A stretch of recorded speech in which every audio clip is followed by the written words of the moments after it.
Hi, it's Kyle from Bitewing Games, and today we're going to learn how to play Shuffle and Swing, designed by Robert Hovakimyan and published by us here at Bitewing Games. We're going to do things a little bit differently today, so for you stop motion lovers out there, I am sorry we're not going to do that today. Instead, we're just going to kind of learn as we go, and I'm going to show you right here on the table. So let's take a look. First, a quick overview.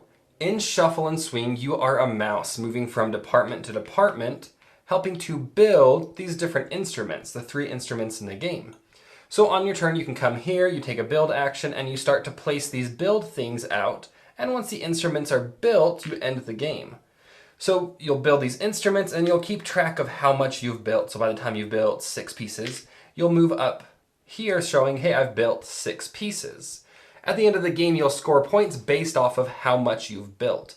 However, building isn't enough. You also need to brag about how much you've built to get credit for it.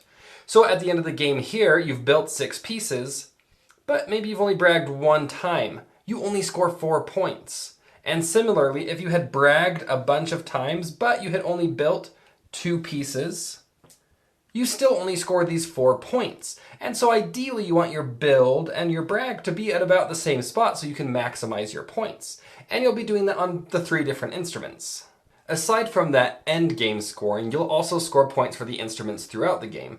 For example, the piano here, once an entire segment is enclosed, you'll score points based off if you finished it or if you just had built there. Let's jump to the board to look at the setup and how the game will actually play. Set out the board, and each of these action wheels will be empty.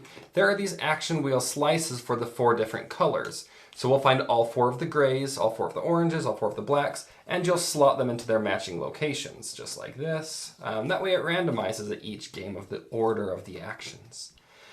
You'll also set up the 3 instruments. Each instrument slots into a location just perfectly like that, and they're paired with a certain color of cat. The instrument boards are double-sided, so you can choose which boards you play with in any combination. Place a black inspector mouse out here on the purple slots on the board.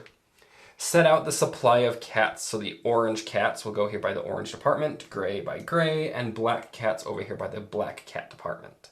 The player who most recently played a musical instrument will take the first player token and place it in front of them.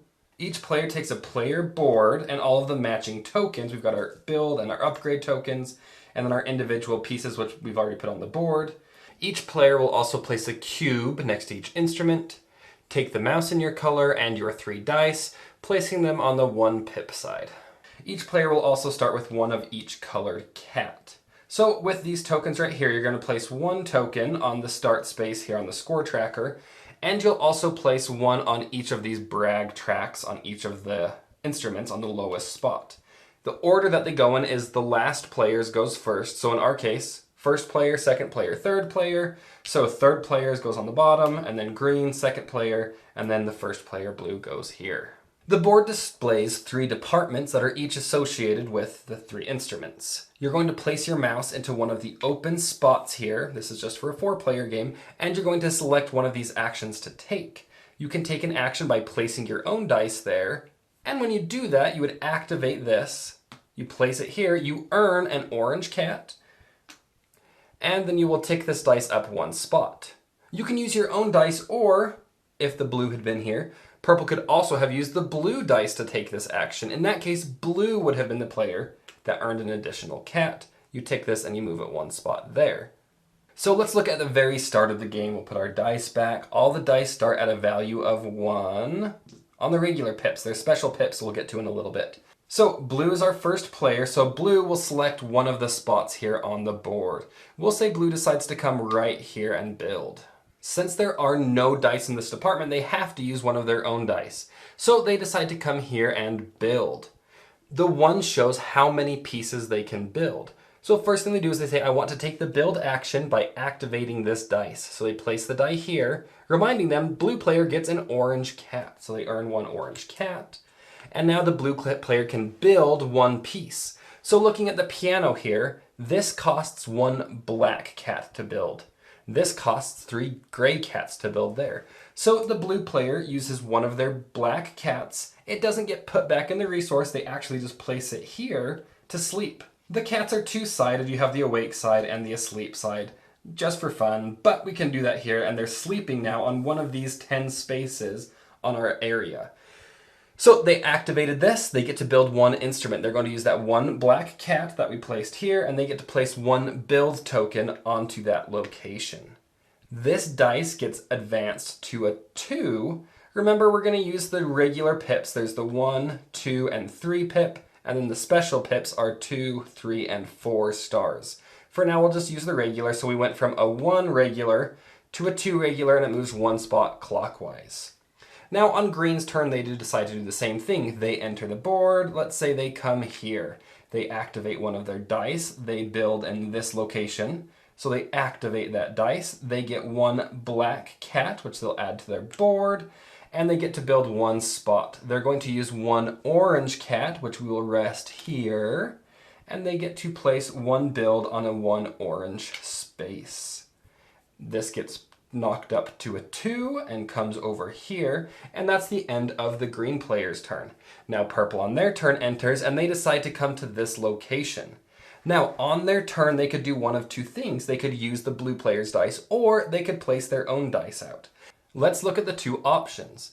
Option 1, they place a purple die here on this build space. They would move it here. The purple player gets one orange cat, and they can now build one item onto the instrument. So they get 1, and they decide to use their 1 gray cat, which they'll sleep here, and they place the 1 gray onto a 1 gray over here. This gets knocked up to a 2, and it then comes over here to the nearest clockwise space. And that's the purple's turn. The other option is they could have decided not to use their own dice, and instead they could have used the blue player's dice. To do that, they would place it here. The blue player gets an orange cat. So you can always use other players' dice, but it just gives them the resource. But now purple could build two things here. They spent 1 gray to build here, and they could have spent other cats to build in another location. Another thing we haven't talked about is these upgrade pieces. Aside from building, you can also upgrade these instruments, because even musicians love the deluxe version. So to upgrade, you'll take one of your upgrade pieces. You can only upgrade on pieces that you've already built, that are your own color. And the cost to upgrade is the value shown minus 1. So to upgrade here, it costs me 0 cats. To upgrade here, I would have to spend 2 gray cats to upgrade in this location. So to go here, they spent 1 gray cat, and then to upgrade, they spent 0 gray cats, and they now upgraded this section. This blue dice gets turned up from a 2 to a 3 and moves 1 space clockwise. Now it's blue's turn. On their turn, they do have to move to a new location because there's no open seats in this department. They have to move here to the gray department or here to the black department. And it is helpful to think when moving. If you're moving to the black department, you're moving along the path here. And if you're moving to the gray department, you're moving along the path here. I know it looks the same when you're moving your cat from department to department, but it's always helpful to think about your mouse moving the shortest path possible across just one break room, which will be an important distinction later. Alright, so players will keep taking turns, moving their mouse and activating dice, earning cats when their dice are activated. Eventually a department will get 3 dice in it, which means a 4th die cannot be used because when it's activated it has nowhere to go, so you can have a maximum of 3 dice per department. As you build and upgrade, you may wonder why you want to build on certain instruments over another or in certain spots on the instrument.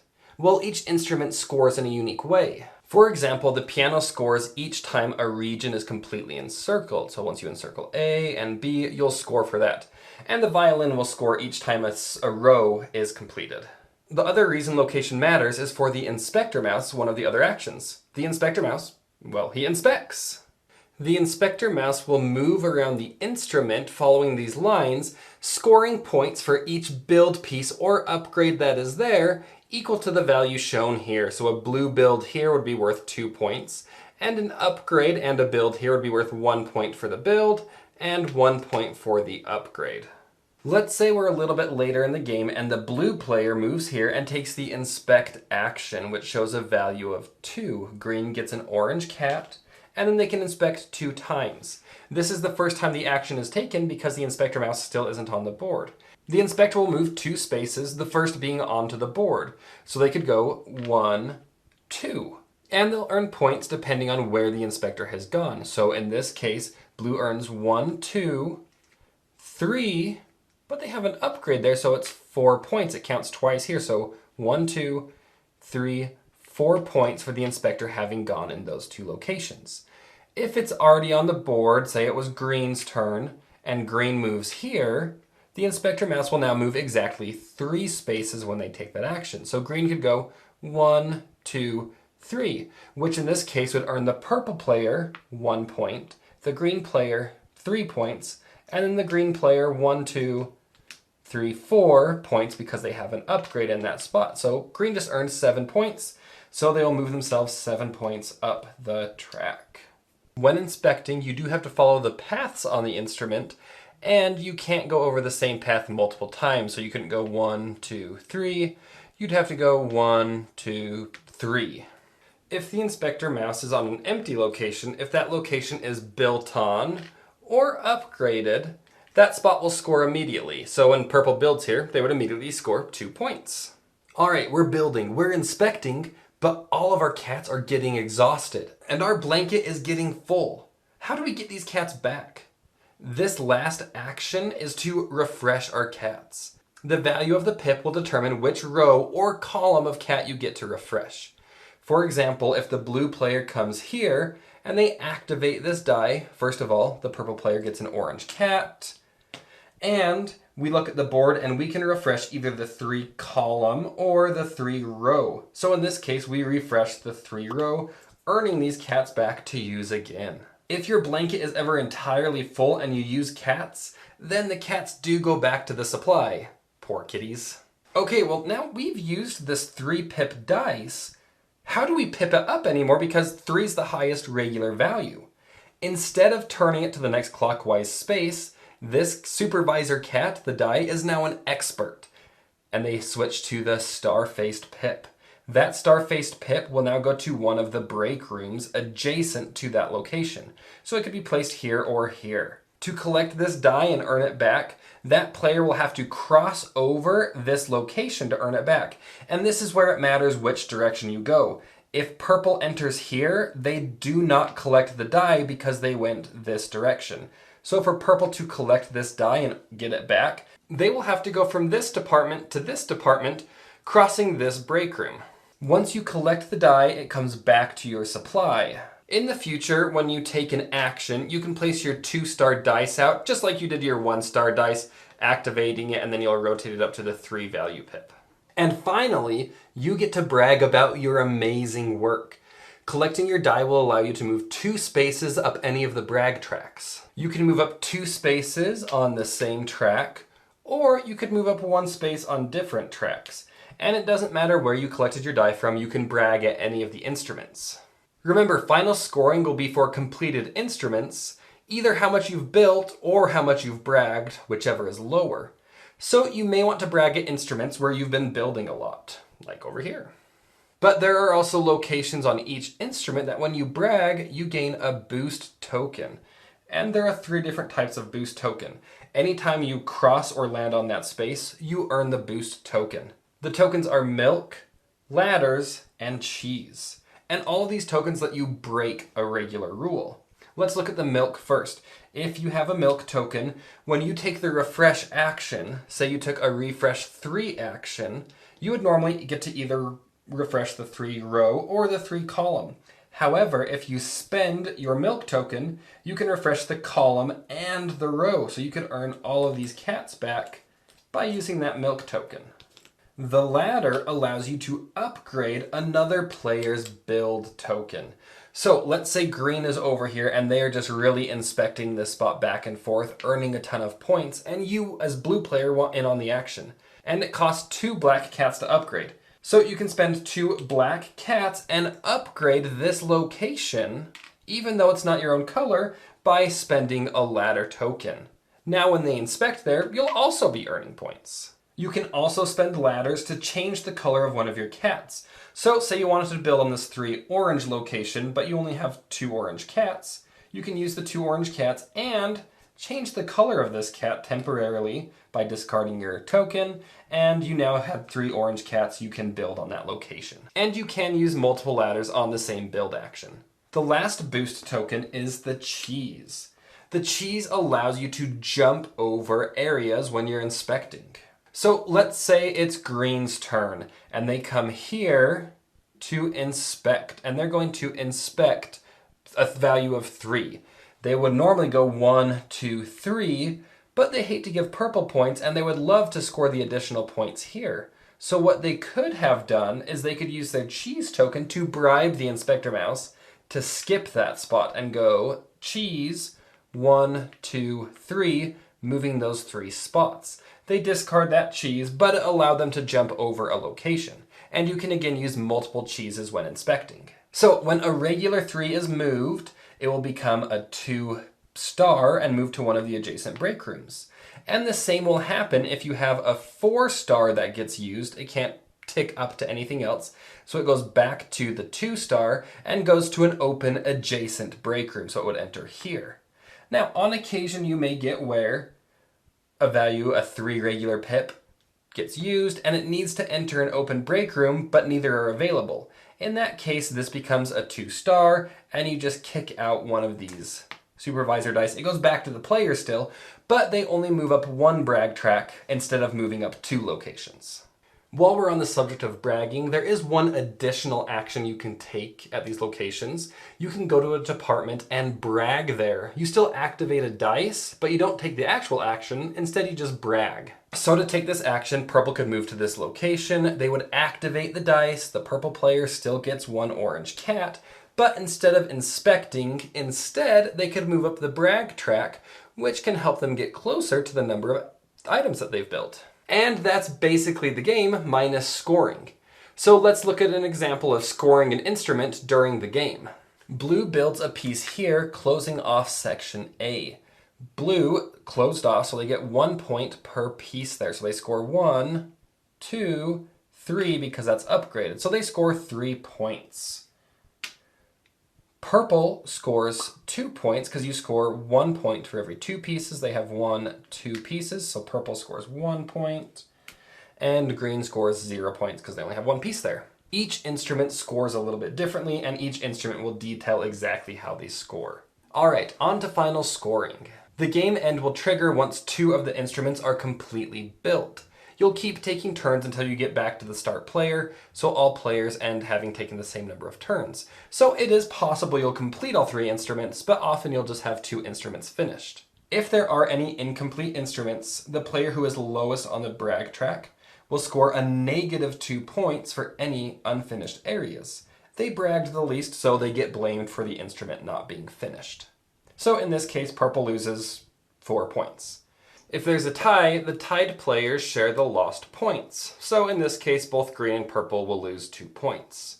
Any completed instruments will score positive points, so each player looks at the board. The first thing you're going to do is look at the player who has bragged the most. The person who has bragged the most gets a little extra credit to them, and they count it as if they had built 3 additional pieces. So in this case, blue built 1, 2, 3, 4, 5, 6, 7. So they count as if they had completed 10 pieces. So they actually move up from here, up 1 spot. And then you'll do the final scoring at that location. So the blue player is their brag and their build is at the same spot, so they earn 16 points. Purple built 9, but they only bragged here, so they only earn 8 points. And green had bragged here, but they only actually built 4, so they will earn 8 points. And you'll do the same for the other instrument. The player who bragged the most gets to count as if they had built more and do the scoring for that instrument, and the player with the most points wins. The 3-player game actually has a minor variation in the setup, where you'll place the 4th player's tokens onto any spots here with a black dot. And in a 2-player game, you'll actually use a neutral mouse that will move around, and some of their dice will be on the board as well, and that's all outlined in the rulebook. I'm not going to go over it here because this video is already long, and I'm tired. But now you know how to play shuffle and swing. If you have any questions, let me know in the comments below. Until next time.